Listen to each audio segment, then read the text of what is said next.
Feel free to relax. I know that the title is a little bit combative of a type of title to have at this type of event, but I do think it's an important conversation. Just a little bit about me. Grew up in Detroit. Went to school at Oberlin College, like not Berlin, Oberlin College in the U.S., which was like a Quaker school. It was like the first school to accept black people and women. In the mid 1800s, double majored, double minored because I like to do the most. One of my majors was economics, and the other major was gender, sexuality, and feminist studies, and I double minored in politics and Africana studies. So you'll see the roots of that foundation sort of through my work in general. I probably won't get to it today because of time. I went straight into financial services. Like, you could not get your girl out. Like, I got my Series 7, 66, which are like, what you mean, woo? By the end of this, you're gonna be like, boo, down. Was working for big banks, helping them build they update their technology for a multinational company. I was consulting. And then I basically had like a very stable mental breakdown and decided that I needed to leave corporate America. I'm sorry, I'm bleeding into the other talk. They gonna have to, it's my time. And decided that I was living a lie in a lot of ways, and that was definitely one. And I just went headfirst into movement space. And I think what upset me was realizing how similar movement space was to the space that I was escaping. And then that led me to realize that relationships are the playground for revolution, that we transform only in relationship to each other because we exist only in relationship to each other. All the bodies in here, bodies, raise your hand, put your hands up in the air. If you got a body, okay, stardust and water. That's it, right? Like, that's pretty much it, right? Like, you are an interaction, right? And you live in an ecology, and then we craft something an economy to make you think that you're not a part of an ecology. Your nature, what's that? Okay, walk with you, meditate with you, with each other. Your nature too, you are part of a system too that is also living. And so everything that you put back into the earth is exactly what you're putting back into your bodies. And so there was no way that I could continue to work in capitalist infrastructures as somebody who was complacent in the systems that were killing my body, killing my people. And I needed to become an infiltrator. And so this talk about the limitations of solidarity economy and co-ops is a result of my time having been a part of these infrastructures for almost a decade, for going into the, forgive my French, asshole of the solidarity economy and co-op work. And this is the shit that I came out with, basically. And this is how I made sense of it. So feel free to ask questions because I'm going to go through it at a high level. But feel free to ask questions, and I'm happy to provide answers. That's something I do. I design relationships. So I design economies. I design transformative relationship with capitalism, what that actually means to be an infiltrator in the system rather than to be complacent in its violence. Let's get into it. So speaking of capitalism, it's become one of those words that people just say all the time and click their heels together and it's like, capitalism, am I smart yet? And it's yes, boo-boo, we're gonna give you your things, but let's actually break down what it is. Can you hear me? Okay, what it is that I'm hearing impaired, so I hate when I can't hear people. So just, if you can't hear me, hit the up button in the air. But yeah, so what actually are we talking about? So let's get into that a little bit. If this is remedial for you, maybe you're just gonna hear the same shit a different way today. I think that's okay. So private ownership of property, land, resources, water, which always baffled me because how do you make water? And means of production, wage labor. Productivist labor is a term that I've heard recently for exploitation mostly, and commodity production, making things to sell them, competitive markets, right? Compete, grow, be bigger, be better, whatever, by the metrics of capitalism or die, and profit maximization, right? So getting as much as possible. And that sort of leans into this sort of the sixth sense of capitalism, if I want to call it, this culture, the way that the culture is set up to reinforce all of these interactions. And that was just some, Adam Smith and, John Locke were like, that's why this stuff is designed. Like, it's written down, like it's on paper. They were like, okay, homo economicus, like the person who's trying to maximize their profits and maximize their, as a producer and maximize their utility as a consumer.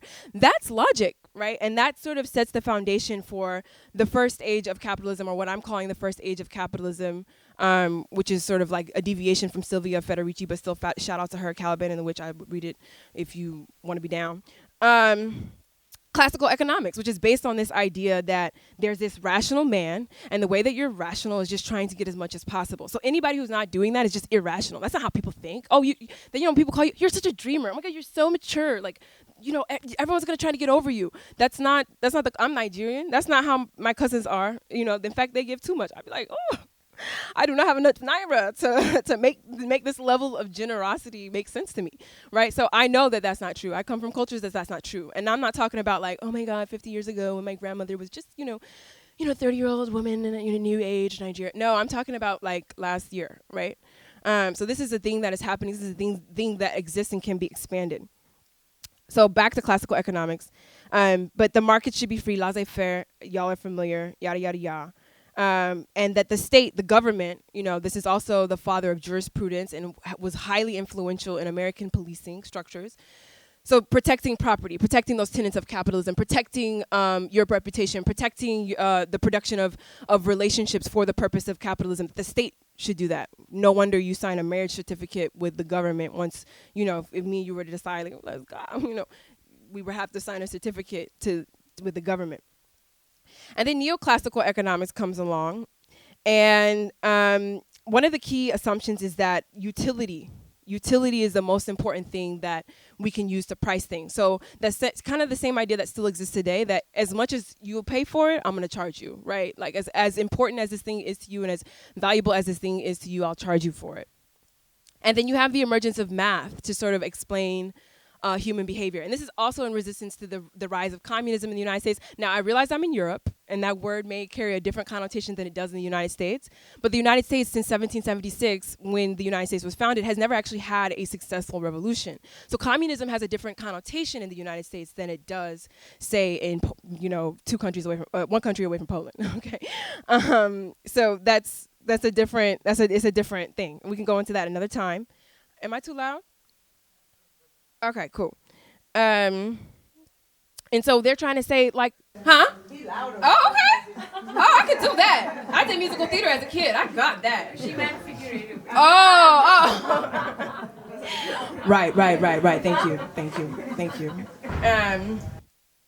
And so you kind of have neoclassical economics emerging with this, like, I don't know if you've taken economics in school, but if the math probably never made sense to you because the math doesn't make sense. The math is not about necessarily what's happening. It's about what we think should be happening, and then we create economic policy to sort of move people toward that, right?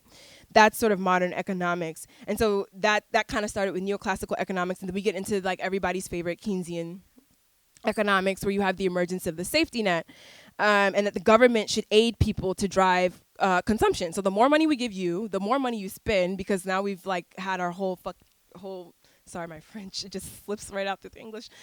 We've built our entire educational infrastructure in turning you into homo economicus, and our social and cultural infrastructure around turning you into homo economicus, right? So now we know that if we give you money, you'll spend, and the emergence of the tragedy of the commons kind of becomes more popular. Like, if we just made everything free, it would just get all used up, right? Well, yeah, because you design people that way, right? So then we kind of get into where we are today, or like maybe one would like to argue the tail end of where we are today, which is like neoliberalism, like, Thatcher, Reaganomics. And then you have the weakening of the safety net. You have the sort of unraveling of the Keynesian type of economy, and sort of like a return to a modern classical economy. And so you have the onset of the boom of prisons, the privatization, hyper-privatization of things that were once public, et cetera, et cetera. So everything and anything can yield a profit in a neoliberal economy. And so when I was sort of alluding to the end of neoliberalism, I wanted to sort of do that because I think the solidarity economy, or like these like large systems of co-ops or decentralized autonomous groupings of people that somehow prioritize people over profit are starting to emerge. And if we have been the type of people that have been socialized into being homo economicus, how would the framework of solidarity economy be one that would actually work, right? Like, how can we actually put anything over profit when our logic and cultural systems don't match up to that? And I guess that's why I view solidarity economy as the next wave of capitalism rather than a deviation away from it. There is this cultural piece of together, together, together, together, but can you point me to a very successful land project that has maintained its ethos that it established from the beginning to the end in the Western world? I've scoured, I've looked for it, and I can't find it. Every time I go, there is some story of some big breaking, some big separation, because we have not actually figured out how to be together. We have not actually undone or removed the parts of ourselves that are required to build solidarity with other people, right? The transformation is with us. We are the project. I'm going to talk a little bit about the solidarity economy and how it kind of, thank you. I'm going to talk a little bit about the solidarity economy and how it kind of mimics those last tenets of capitalism I just broke down. And if that was remedial, thank you for listening. So neoliberalism, and this is from Byung-Chul Han. This is like a summary of a philosopher based. I think he's based in Europe, but is Korean. Byung-Chul Han, and he's a critic of neoliberalism, as naturally an academic would be. But some academics, neoliberalism constantly integrates instability to enhance productivity by pushing the emotionalization of the productive process. So our movements kind of follow this tendency. So if you have a co-op, and I'm going to use this example throughout, that is cleaning the ocean somehow, some way, you've got all the technology like that we see on those little Instagram ads where they're taking the oil out of the water, see, invest in us, like one of those things, and you turn it into a co-op. Let's say it is actually flat and horizontal and you don't have an executive director and you don't have a de facto hierarchy, which I haven't seen one of those, so, point me in that direction. Then in order to be a successful business, that is, in order to keep making money, don't you need that ocean to keep getting dirty? Right? Like, we go out of business if the water is clean, right? So actually we can operate and we can continue to operate as long if ExxonMobil is still building pipelines and poisoning water, right? And there's still algae bloom that's happening in Oakland right now where all of the ocean life is dying off and washing up the shore, right? That's happening right now in Oakland, right? Like, we don't actually need you to stop polluting anything. The left does not view work itself as a scandal, only its exploitation. So Byung-Chul Han is sort of getting at the gamification of labor, and kind of makes the point that it's not necessarily the liberation of labor, like this sort of these imagined hierarchies and structures that we can fit into and somehow don't need to change who we are, and somehow liberation will come, but also the liberation from labor itself, from wage and productivist labor, right? He calls out Marx, and he says, the realm of necessity comes to colonize the realm of freedom. True freedom would be possible only if life were entirely freed from capital.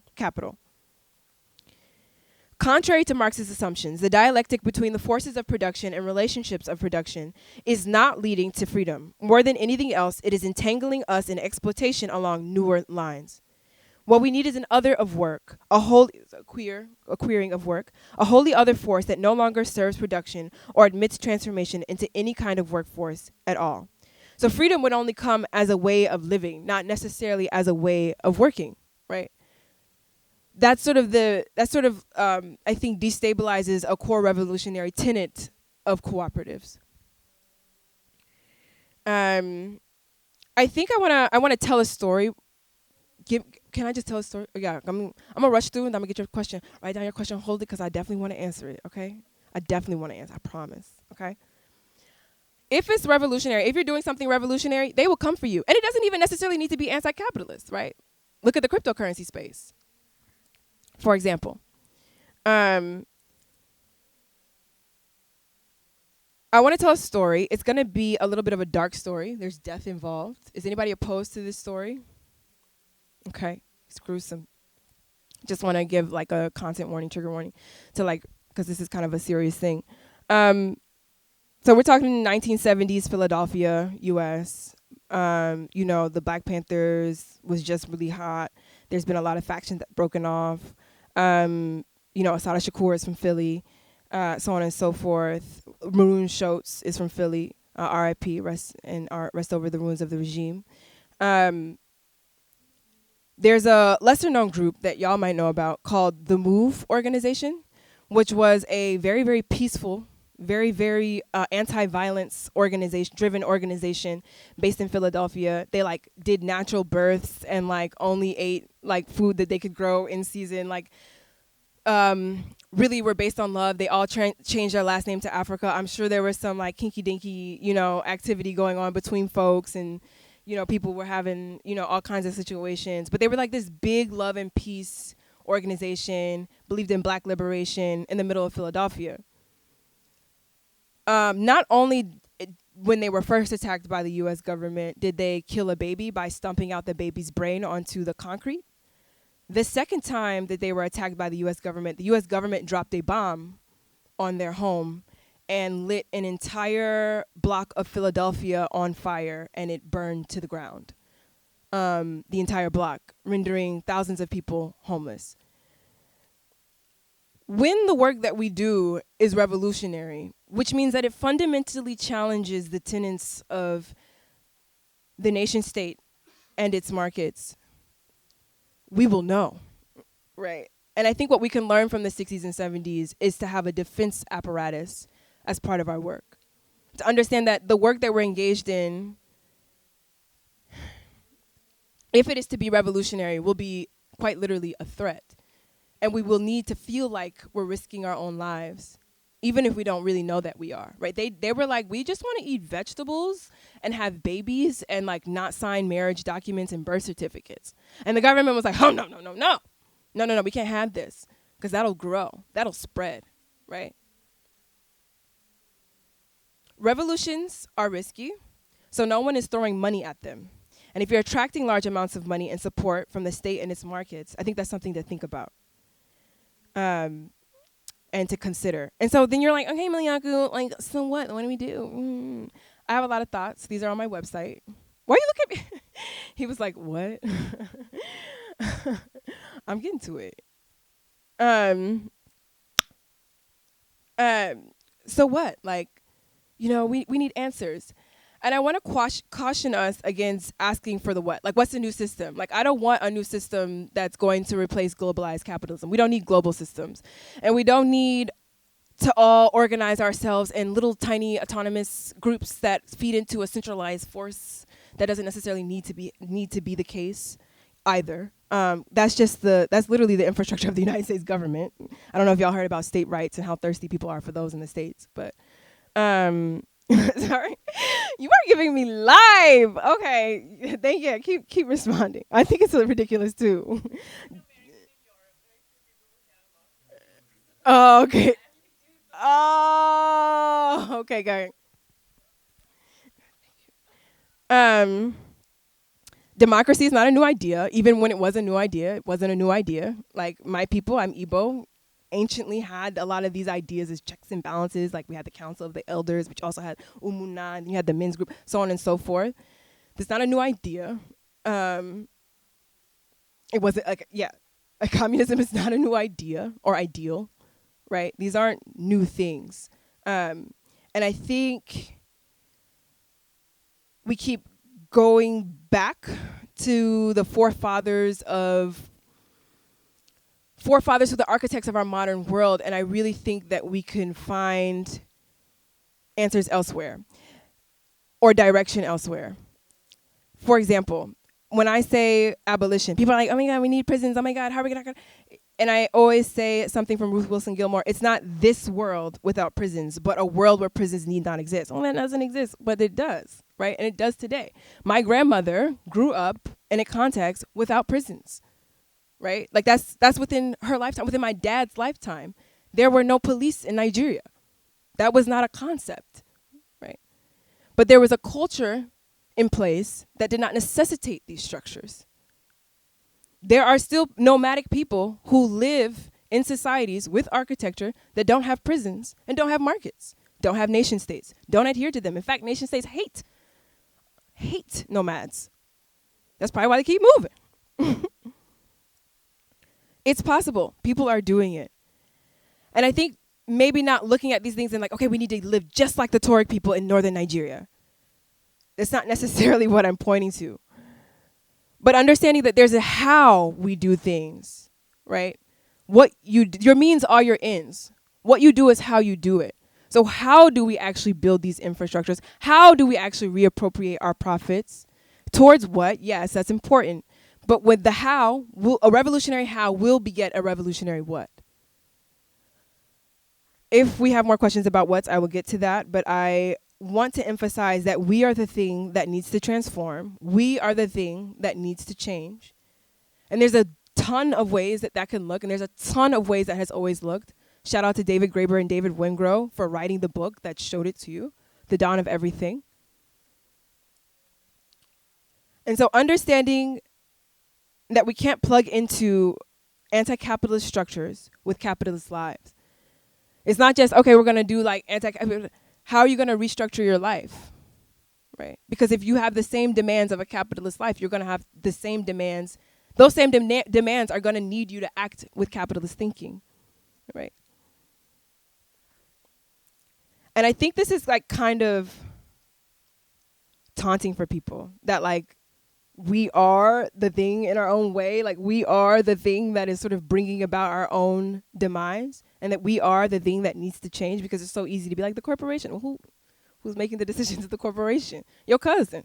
That's who's making the decisions, right? Your auntie's the cop, right? Who's arresting the people who got the abortion and taking them across state lines and putting them in prison. Real life story. We are doing this to each other. The last thing I want to say, this conference has a lot of words around solidarity, unity, diversity, etc. The last thing I want to say is that these are all things that you have in difference, not similarity. You cannot have these things in the presence of sameness or similarity. You enjoy these forms of intentional cohesion in the presence of conflictual identities, which to resolve will require you to understand. And understanding, this is why it's so hard, necessitates you to shift things about what you do and how you do it. Conflict is new information introduced to something that wants to remain the same. How do we become people who want to change? And that is the end of my Regens talk. Thank you so much for listening. And, yeah, hit me with the round of applause. I'm kidding. Thank you. And thank you for listening. I know that I put some complex ideas out there and like really briefly. But yeah, I want to ask, you had a question, and if anyone else has questions or like they want to offer pushback that they want me to answer to, speak now. I'm ready. It was just a rephrasing to understand better in the moment. Go ahead. I mean, the moment's passed. I wanted you to like, can you say that again in other words? It was when I was talking about the co-ops. Yeah, exactly. What did you misunderstand?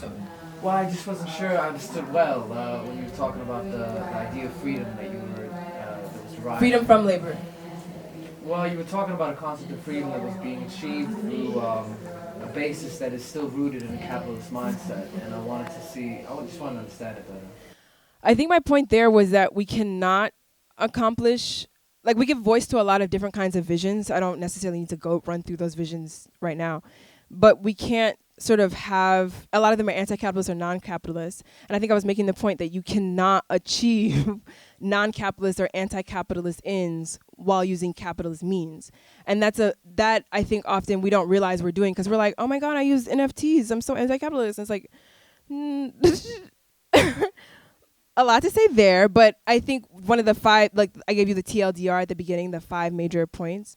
And it's like, oh, are you still practicing private ownership rather than like agency and responsibility? Like I have an agency, I I have agency, and so therefore I have a responsibility to this land, not necessarily a relationship of ownership to it. Like I'm surrendering myself.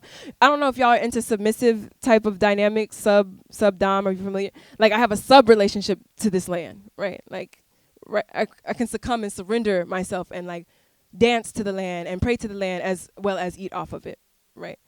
But if you're a real estate cooperative and you're like, no, we're gonna have ownership, but we're gonna like have a lot of owners.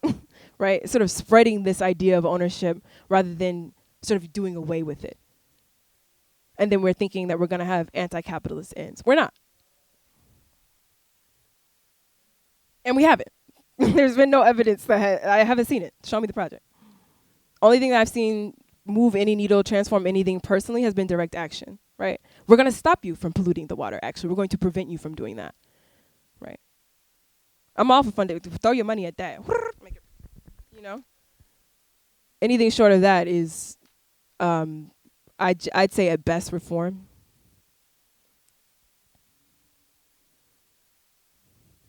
Any other questions?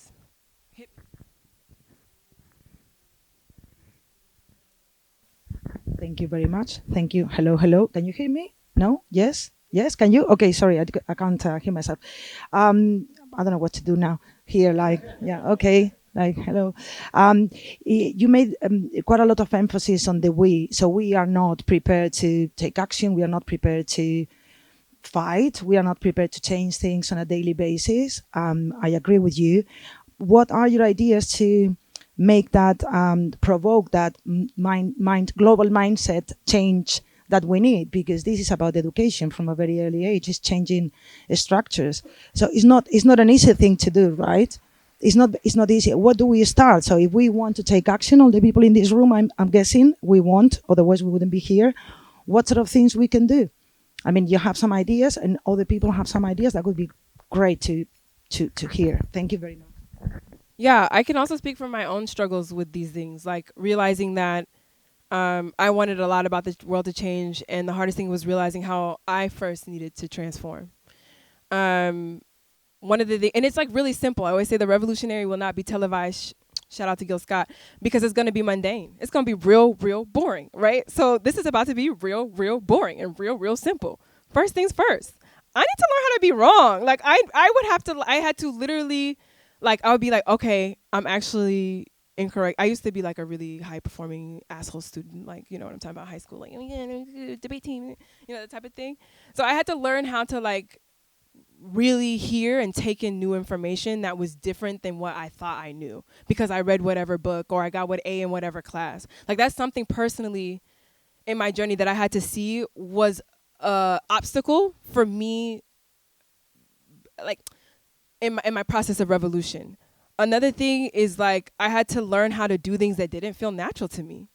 Like I was like, okay, it's not it doesn't actually come natural to me to stay calm in this type of situation. What comes natural to me is to beat your ass. Or what comes natural to so I'm just being real. This is my struggle. What comes natural to me is to cuss you out. Or what comes natural to me is to engage, is to like go really hard. What comes natural to me is to ghost you. Like these are the things that come natural to me, but what are they in service of?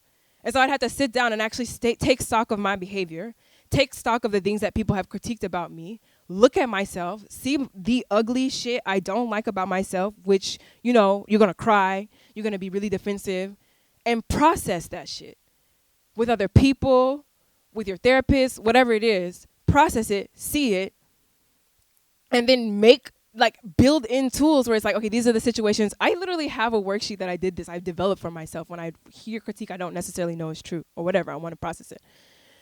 Hear it, write it down, and then come up with tools that you can use when you're in this situation. So I know that my nose gets hot and my chest gets hot when I feel a certain type of challenge that undermines me in a certain way. What can I do in that situation instead? Pause, right? Like pause, understand that I'm taking in challenging information, right? And then ask more questions and say, okay, what I really think is this. Or even like being able to accept compliments. Like I had to write in my journal this phrase, like, thank you for recognizing the gifts of the revolution with me in this moment. A lot of the work is just deeply personal in relationship to other people. So then once I began to like being generous, not assuming that people are always trying to get one off on me or trying to like steal from me or take things from me. Like, you know, having my wits about me because I still grew up in the D, but like not always going into every situation thinking that, or needing to the rules. Well, what are the point of the rules, right? Like just really just shifting the way that I am in space. Certain things that were a big deal didn't become a big deal anymore. And just being in the practice of being in the world differently, I'm like, you don't really need a time card. Or the artifacts of capitalism began to fall. We don't really need a contract. I trust you.